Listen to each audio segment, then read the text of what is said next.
Mister বিনকে হয়তোবা আপনারা সবাই চিনেন। এই মিস্টার বিন যখন আমেরিকায় নিউ অক্সফোর্ডে পড়াশোনা করত, তার ইচ্ছা ছিল সে নাটিকায় অভিনয় করবে। তো এই অক্সফোর্ড স্কুলের প্রশিক্ষণ টিচাররা যখন তাকে বলল যে আপনি যে নাটিকায় অভিনয় করতে চান, তো এই নাটিকায় অভিনয় করার জন্য আপনাকে কিছু বলতে হবে। সে অনুষ্ঠানে গেল, সে বলতে পারলো না, তাকে বহিষ্কার করা হলো। কিন্তু সে কিন্তু থেমে যায়নি। তার ইচ্ছা ছিল যে আমি পারবো, আমাকে পারতেই হবে। আমি এমন এক নাটিকা তৈরি করব যেখানে কোনো ভয়েস থাকবে না, শুধু অভিনয় থাকবে।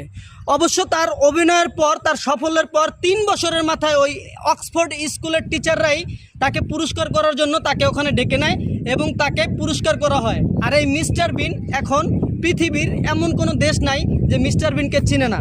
আর আপনি বলছেন আপনি পারবেন না, অবশ্যই পারবেন, কারণ আল্লাহর সৃষ্টি জগতের শ্রেষ্ঠ প্রাণী আপনি, মানব জাতি। এই পৃথিবীর সমস্ত কিছু সৃষ্টি আপনার জন্য। আপনি উপভোগ করবেন এবং আল্লাহকে স্মরণ করবেন, আল্লাহর ইবাদত করবেন, আর সাফল্যের দিকে এগিয়ে যাবেন, হাল ছাড়বেন না।